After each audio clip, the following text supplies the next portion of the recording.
बिस्मिल्लाहिर्रहमानिर्रहीम अस्सलाम वालेकुम। वेलकम बैक टू सियालकोटी पकवान। तो कैसे हैं मेरे प्यारे प्यारे बहन भाई। मुझे पूरी उम्मीद है मेरे देखने और सुनने वाले मेरे तमाम बहन भाई बिल्कुल खैर आफियत से होंगे। अल्लाह पाक सबको अपने हिफ्ज़ व ईमान में रखे, सब पे अपनी रहमत का साया रखे। आ जाते हैं अपनी रेसिपी की तरफ। रेसिपी में क्या बना रही हूँ? मैं बना रही हूँ बीफ यखनी पुलाव। उसके लिए मैंने प्रेशर चूल्हे पे चढ़ा दी है। तो उसमें जितनी मुझे रिक्वायर थी उतना मैंने इसमें पानी डाल दिया। अब ये देखिए तकरीबन 750 ग्राम मैंने ये बीफ ले लिया। इसमें हड्डी वाला गोश्त भी है और बोनलेस भी है। उसके अलावा ये देखिए 1 टेबल स्पून मैंने सौंफ ली है, 1 टेबल स्पून मैंने ये धनिया ली है और 1 टेबल स्पून मैंने साबुत गरम मसाला लिया है। ये देखिए इनको साबुत ही ऐड करना है। उसके अलावा ये देखिए लहसुन लिया मैंने।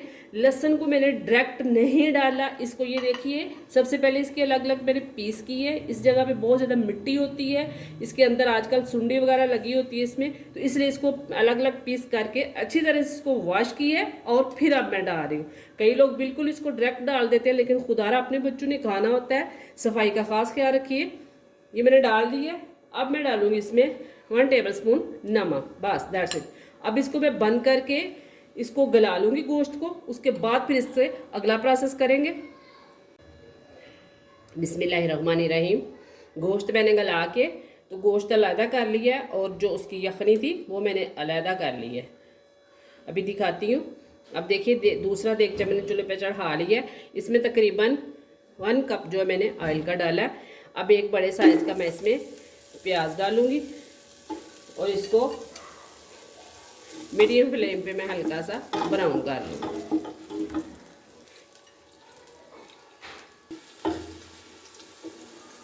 ये देखिए प्याज इस तरह का हो गया। अब मैं इसमें लहसुन अदरक का पेस्ट डालूंगी, तकरीबन 2 टेबल स्पून।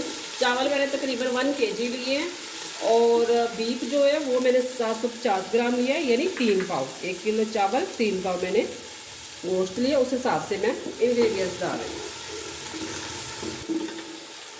अब इसमें ये तकरीबन 2 अदद जो है टमाटर के डालूंगी और इसको अच्छी तरह से भून लूँगी।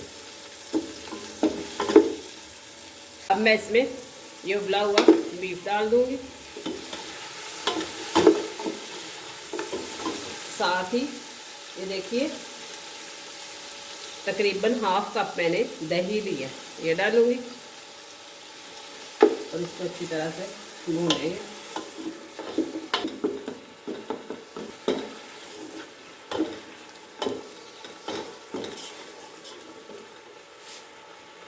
ये देखिए ये इसका मसाला, ये मैंने तकरीबन 1/2 टेबल स्पून सौंफ, 1/2 टेबल स्पून सूखा धनिया और 1/2 टेबल स्पून ही मैंने ज़ीरा लिया था और इनको मैंने मोटा मोटा जो है ये पीस लिया।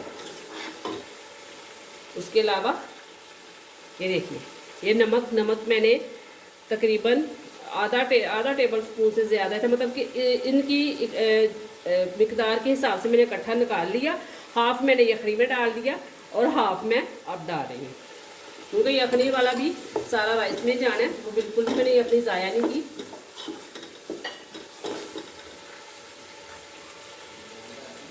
ये देखिए सुर्ख मिर्च पाउडर तकरीबन 1 टीस्पून और ये गरम मसाला।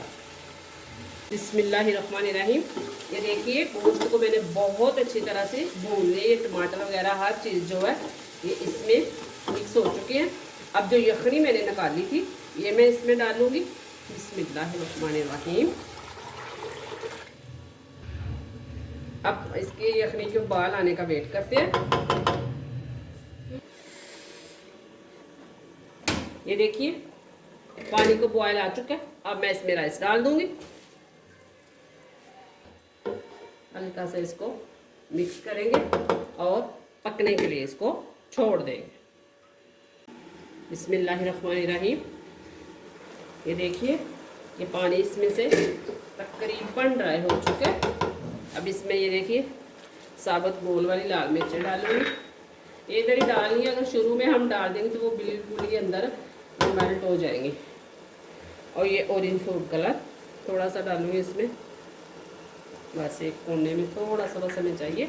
अब इसको मैं दम के लिए तकरीबन 10 मिनट के लिए छोड़ दूँगी। उसके बाद फिर मैं इसकी फ़ाइनल लुक दिखाऊँगी। बिस्मिल्लाहिर्रहमानिर्रहीम। ये देखिए इसकी फ़ाइनल लुक, माशाल्लाह बहुत टेस्टी बने हैं। मेरी हटके रेसिपी है, इसको आप लोगों ने ज़रूर ट्राई करना है और कमेंट बॉक्स में मुझे बताना भी है कि मेरी यखनी पुलाव की रेसिपी आप लोगों को कैसी लगी। मिलते हैं किसी अच्छी सी रेसिपी के साथ अगली वीडियो में। तब तक मुझे दीजिए इजाज़त। दुआ में मुझे ढेर सारा याद रखना है। ओके, अल्लाह हाफिज़।